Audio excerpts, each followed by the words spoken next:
Bonjour à tous. Le cours de la néphropathie diabétique est un cours qui est destiné aux étudiants de la cinquième année de médecine, promotion septembre 2020, sous forme de diapo PowerPoint audio commenté.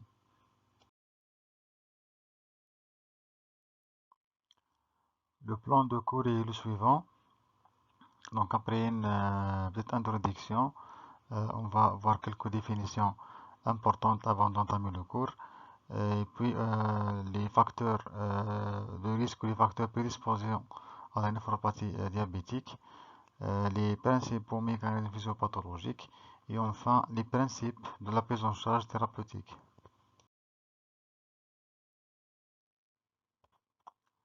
La maladie diabétique ou le diabète est une affection métabolique se traduisant par une hyperglycémie chronique. Cette hyperglycémie peut être liée soit à un défaut de sécrétion de l'insuline par le pancréas, donc qui définit le diabète de type 1, ou par une insulinorésistance périphérique qui définit le diabète type 2. La néphropathie diabétique est la première cause de l'insuffisance rénale terminale dans le monde entier, donc c'est une cause fréquente d'insuffisance rénale. Et c'est une complication, donc la néphropathie diabétique est une complication micro-angiopathique du diabète. C'est la plus grave des complications micro-angiopathiques de la maladie diabétique. Son incidence et sa prévalence ne cessent pas d'augmenter dans le monde entier. Donc, de fait de l'émergence des facteurs de risque essentiellement cardiovasculaires. Donc, le risque cardiovasculaire est multiplié par 10 chez les patients diabétiques de type 1 et par 3 chez les patients atteints de maladie diabétique type 2. Mais la maladie diabétique de type 2 reste le principal pourvoyeur de la néphropathie diabétique. Donc c'est beaucoup plus les malades atteints de néphropathie de type 2 qui font de complications rénales. La microalbuminurie est un marqueur précoce de la maladie, de l'importance de dépistage et donc d'une prise en charge précoce de la maladie qui permet de ralentir la progression de l'insuffisance rénale chronique vers le stade terminal. C'est par les mécanismes ou les moyens de néphroprotection, donc la néphroprotection basée essentiellement sur l'équilibre glycémique et la prise en charge de l'hypertension artérielle qui est fréquente et qui est fréquemment associée à la maladie diabétique, et notamment en cas d'atteinte rénale, en cas de néphropathie diabétique.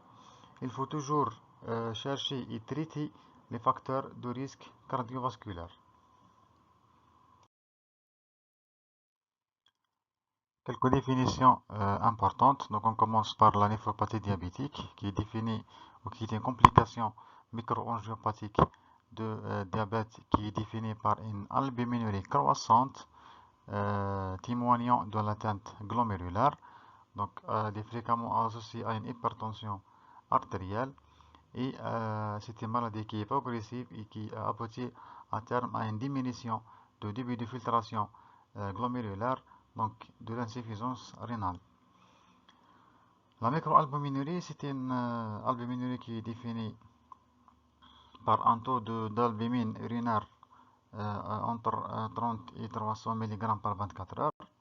On parle d'albuminurie ou de macroalbuminurie si le taux dépasse 300 mg par 24 heures et de protéinurie donc qui est définie par un taux de protéines qui dépasse les 500 mg par 24 heures.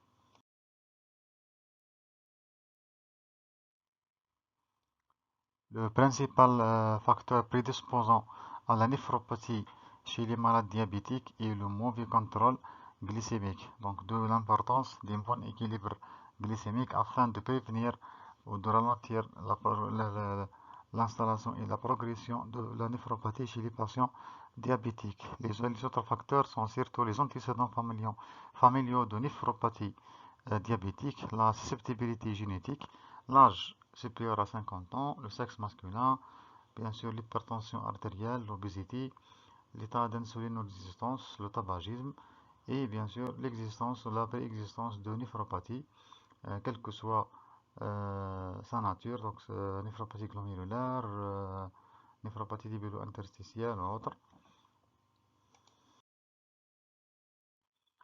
On passe à la physiopathologie. On commence par l'histoire naturelle de la néphropathie diabétique chez les patients atteints de diabète de type 1, donc qui évolue en 5 stades. Donc, c'est les fameux 5 stades de Mogensen. Ces stades sont distingués par la durée de l'évolution de la maladie, le taux de l'albuminurie, le niveau de la fonction rénale ou de l'insuffisance rénale et bien sûr des modifications histologiques différentes. Donc, ce sont des stades évolutifs. Le stade 1 qu'on peut déjà rencontrer dès le début de la maladie, où le taux d'albuminurie reste dans les normes, donc inférieur à 30 mg par 24 heures.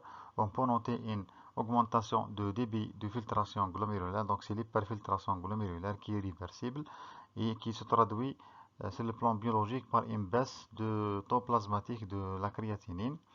Et sur le plan histologique, il n'y a aucune anomalie, on note aucune anomalie au niveau du parenchyme rénal. Le stade 2, c'est le stade de la néphropathie diabétique silencieuse. Donc elle est infraclinique. Donc il y a une atteinte histologique qui reste infraclinique. Ce stade survient entre 2 et 5 ans d'évolution de la maladie, où le taux d'albuminurie des 24 heures reste dans les normes, donc inférieur à 30 mg par 24 heures. Le débit de filtration glomérulaire reste un peu élevé, revient à ses valeurs normales. Donc on peut noter un retour à la normale des chiffres de la créatinine. Sur le plan histologique, on peut noter un élargissement de la matrice mésangiale glomérulaire. Le stade 3 de la néphropathie diabétique type 1, c'est le stade de néphropathie débutante qui peut survenir entre 5 à 15 ans d'évolution de la maladie et qui est caractérisée par une microalbuminurie, donc une albuminurie qui est comprise entre 30 à 300 mg par 24 heures. Et là, on peut diagnostiquer une hypertension artérielle, donc secondaire à cette maladie diabétique, mais sans insuffisance rénale, puisque le débit de filtration glomérulaire reste normal. Sur le plan histologique, on peut noter un épaississement de la membrane basale glomérulaire qui peut être associé à une expansion mésangiale. Le stade 4 de la maladie, c'est le stade de la néphropathie manifeste, qui survient généralement après 15 ans d'évolution, donc entre 15 et 20 ans d'évolution. Et dans ce stade, la protéinurie devient plus élevée par rapport au stade précédent. Donc, elle peut dépasser les 500 mg par 24 heures et qui augmente progressivement, mais qui reste généralement modérée.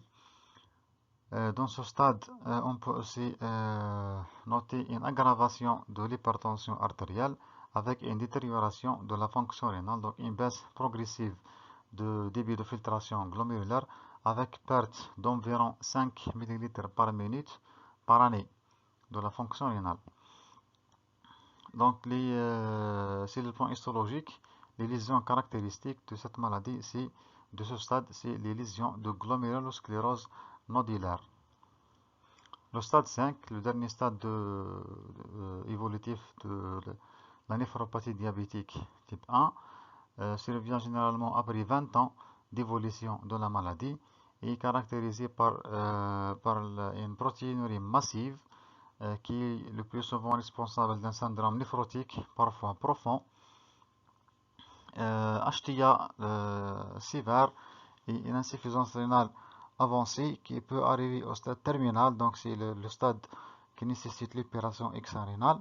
Sur le plan histologique, on peut voir des lésions de glomérulosclérose plus sévères et qui sont associées généralement à des signes de chronicité qui sont liés à l'anose artériolaire, la fibrose interstitielle et l'atrophie tubulaire. L'histoire naturelle chez les malades atteints de diabète de type 2 est plus complexe. Donc, l'évolution de cette maladie elle est plus complexe. Donc, on peut noter une dégradation de la fonction rénale parfois sévère, mais sans microalbuminurie ou avec une albuminurie qui n'est pas significative. le délai d'apparition et de progression de la microalbuminurie est très variable d'un sujet à l'autre.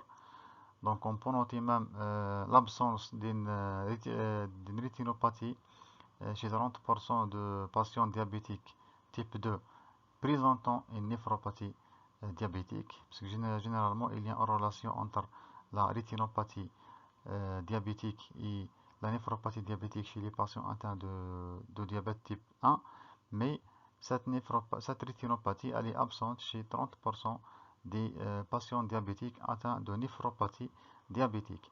Donc la néphropathie diabétique, bien sûr, elle est favorisée par le niveau d'insulinorésistance périphérique, donc qui est généralement élevé chez les patients atteints de diabète de type 2, et bien sûr les antécédents familiaux ou l'histoire familiale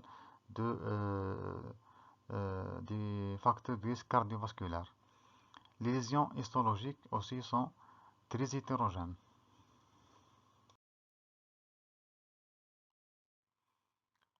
Les hypothèses physiopathologiques de la néphropathie diabétique suggèrent bien sûr le rôle de glucose, donc c'est l'hyperglycémie chronique et ses conséquences, le rôle aussi de certaines modifications hémodynamiques et structurales sur le parenchyme rénal et donc sur la fonction rénale.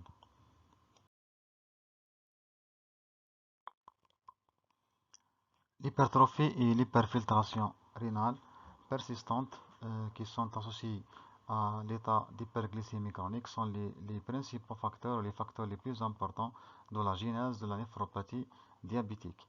Cette forme de microangiopathie rénale, donc la microangiopathie qui est secondaire à l'hyperglycémie chronique, par plusieurs mécanismes, donc soit par un effet direct de glucose ou par les réactions de la glycoxydation ou par le rôle de certains produits de glycation avancée.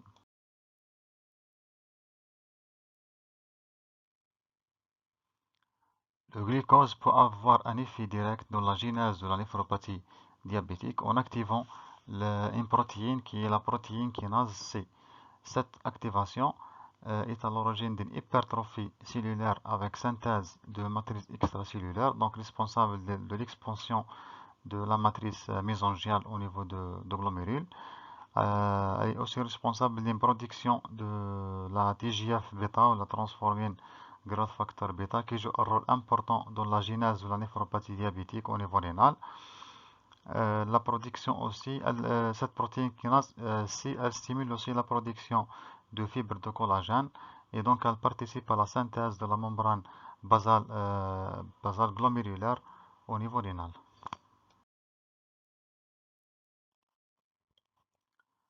Les réactions de glycoxydation qui sont exagérées chez les patients diabétiques sont des réactions qui conduisent à la formation de composés carbonyles instables et qui ont pour conséquence, donc ces produits carbonyles instables ont pour conséquence la stimulation de la production de certaines cytokines inflammatoires. Donc il provoque un état inflammatoire chez les patients diabétiques qui participent à la genèse de la néphropathie diabétique. Il stimule aussi la synthèse et la sécrétion de certains facteurs de croissance comme le VEGF, donc le Vascular Endothelial Growth Factor, qui joue un rôle important dans la genèse de la néphropathie diabétique, donc au niveau vasculaire. Ces produits carbonyles instables peuvent aussi induire un état d'apoptose cellulaire.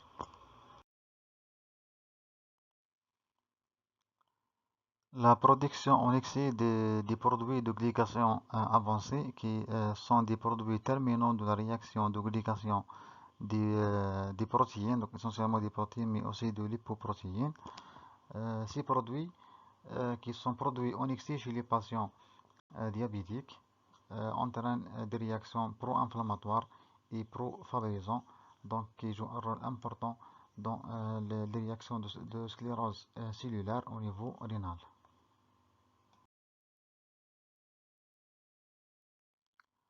L'angiotensine 2 joue un rôle important dans la genèse et dans la progression aussi de la néphropathie diabétique par plusieurs mécanismes. Donc, parmi ces mécanismes, il y a l'augmentation de la pression artérielle, donc c'est l'hypertension artérielle, et l'augmentation de la pression intracapillaire glomérulaire, ce qui favorise la protéinurie, donc c'est l'augmentation de la protéinurie, la stimulation de la prolifération cellulaire et l'hypertrophie et l'expansion de la matrice extracellulaire qui joue un rôle important dans la genèse de la néphropathie diabétique. Donc cela explique le rôle de blocage du système rénine-angiotensine aldostérone dans la néphroprotection, donc en cas d'insuffisance rénale. Donc le blocage de ce système, donc le blocage de l'angiotensine 2, permet de prévenir et de ralentir donc la néphropathie diabétique.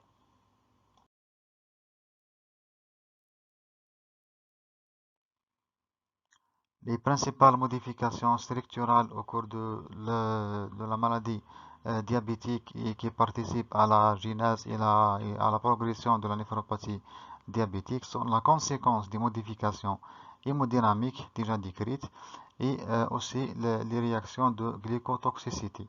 Donc ces modifications structurales sont essentiellement l'expansion mésangiale, l'épaississement de la membrane basale glomérulaire avec perte de la charge négative. Donc cette perte de la charge négative est à l'origine d'une protéinurie ou d'une aggravation de la protéinurie, puisque normalement la charge négative qui est exprimée sur la membrane basale glomérulaire, elle permet d'empêcher le passage des protéines à travers cette membrane glomérulaire. Parmi les modifications structurales aussi, on note les anomalies des cellules podocytaires qui peuvent jouer un rôle important dans la progression de la maladie et dans l'aggravation de la protéinurie.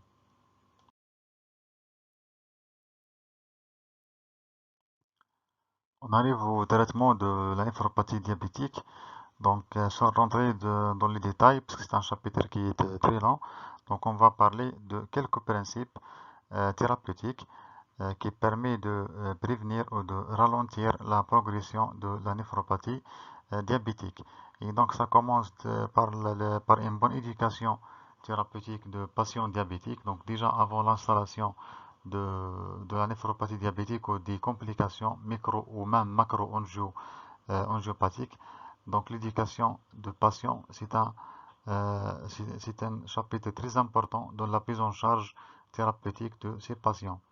Donc l'équilibre glycémique, bien sûr, on a déjà vu que le déséquilibre glycémique ou l'état d'hyperglycémie chronique est le facteur important, le plus important prédisposant à la néphropathie diabétique et même à d'autres complications aussi cardiovasculaires.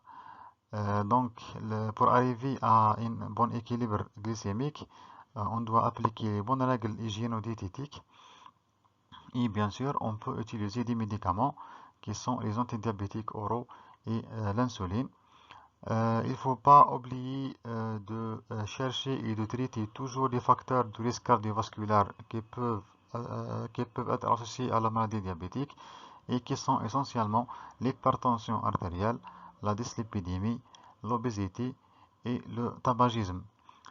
Pour l'hypertension artérielle, les molécules les plus utilisées ou les molécules à utiliser en première intention chez les patients diabétiques sont les bloqueurs du système rénine-angiotensine aldostérone qui sont les inhibiteurs de l'enzyme de conversion, les IEC, ou les ARADE, donc les antagonistes des récepteurs de l'angiotensine 2, puisqu'on a déjà vu le rôle important de l'angiotensine 2 dans la genèse de la physiopathologie de la néphropathie diabétique.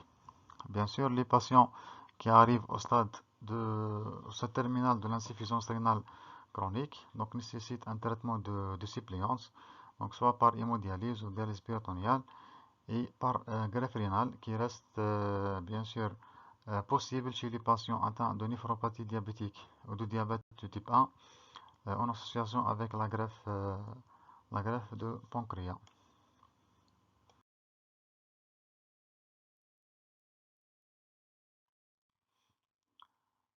Donc en conclusion, on peut dire que la maladie diabétique, qui est une maladie grave ou une maladie très lourde et qui est une source de problèmes de santé publique dans le monde entier, essentiellement par ces complications avec atteinte de beaucoup d'organes cibles. Et parmi ces organes, il y a le rein. Donc c'est une néphropathie diabétique. Cette atteinte rénale qui est fréquente et aussi elle est invalidante, mais aussi elle est silencieuse, d'où l'importance de dépistage afin de diagnostiquer cette atteinte rénale à des stades précoces qui permet de ralentir la progression de la maladie rénale vers le stade terminal de l'insuffisance rénale chronique par des moyens de néphroprotection, passant par un bon équilibre glycémique, donc un traitement de la maladie diabétique, et bien sûr la recherche et le traitement des facteurs de risque cardiovasculaire qui peuvent influencer et aggraver la maladie. Et je vous remercie.